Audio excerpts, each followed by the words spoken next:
Hi കൂട്ടുകാരെ, എല്ലാവർക്കും show and ടെല്ലിലേക്ക് സ്വാഗതം. ഇന്ന് നമുക്കൊരു പെപ്പർ ചിക്കൻ തയ്യാറാക്കിയാലോ.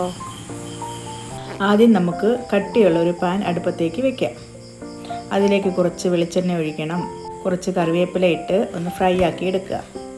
അതിലേക്കൊരു 10 അല്ലി വെളുത്തുള്ളി ചതച്ചതിടുക. ചെറുതായിട്ടൊന്ന് ഇളക്കിയിട്ട് അതിലേക്ക് നമുക്ക് ഒരു 2 കഷ്ണം ഇഞ്ചിയും കൂടെ ചതച്ചിട്ട് ഇളക്കാം. ഒന്ന് ഫ്രൈ എന്ന് വെച്ചാൽ ഒരു പച്ചമണം മാറിയാൽ മതി. അതിലേക്ക് നമുക്ക് കുറച്ച് മഞ്ഞൾപ്പൊടി ഇട്ട് അതിൻ്റെ പച്ചമണമൊക്കെ ഒന്ന് മാറുന്ന വരെ ഇളക്കിയിട്ട് നമുക്ക് അതിലേക്ക് നമ്മൾ കഴുകി വെച്ചിരിക്കുന്ന ചിക്കൻ അതിലേക്കിട്ട് നല്ലപോലെ ഇളക്കി കൊടുക്കാം.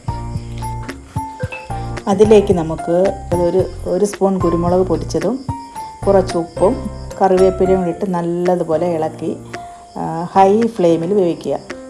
ഒരു ഗോൾഡൻ ബ്രൗൺ കളറാകുന്ന വരെ നമ്മളത് ഫ്രൈ ചെയ്തെടുക്കണം. അതിനുശേഷം അത് നമുക്ക് വേറൊരു പാത്രത്തിലോട്ട് മാറ്റി വയ്ക്കാം. ഇനി നമുക്കൊരു കുക്കർ സ്റ്റൗവിൽ വെച്ച് അതിലേക്ക് നമ്മൾ ചിക്കൻ ഫ്രൈ ചെയ്ത എണ്ണ ബാക്കി വന്നതുണ്ടല്ലോ അതിലേക്ക് ഒഴിച്ച് ആവശ്യമെങ്കിൽ കുറച്ചുകൂടെ വെളിച്ചെണ്ണ ഒഴിച്ച് നമ്മൾ കറിവേപ്പില ഇടുക. കുറച്ച് വെളുത്തുള്ളി, ഇഞ്ചി, 2-3 പച്ചമുളക് ഇതെല്ലാം കൂടെ അതിലേക്കിട്ട് നല്ലപോലെ ഇളക്കി ചേർക്കുക.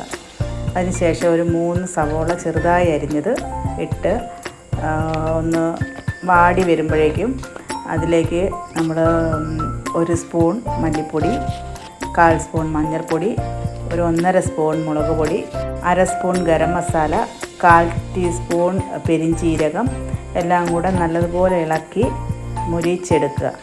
അതിലേക്ക് നമ്മൾ വറുത്ത് വെച്ച ചിക്കൻ നല്ലതുപോലെ ഇട്ട് ഇളക്കി അതിലേക്ക് ഒരു 2 തക്കാളി ചെറുതായി അരിഞ്ഞത് ഇടുക.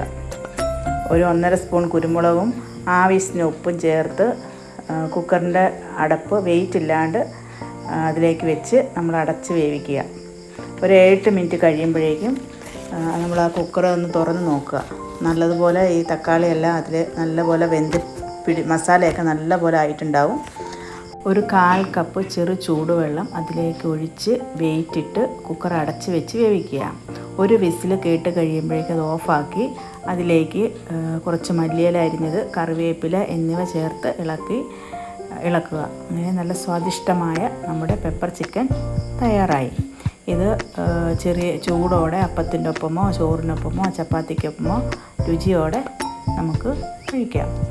എൻ്റെ ഈ റെസിപ്പി എല്ലാവർക്കും ഇഷ്ടമായെങ്കിൽ എല്ലാവരും ഇത് ട്രൈ ചെയ്ത് നോക്കണം. എൻ്റെ ചാനൽ സപ്പോർട്ട് ചെയ്യണം, സബ്സ്ക്രൈബ് ചെയ്യണം. ഇനിയൊരു നല്ല റെസിപ്പിയുമായിട്ട് നമുക്ക് ഉടനെ തന്നെ കാണാം.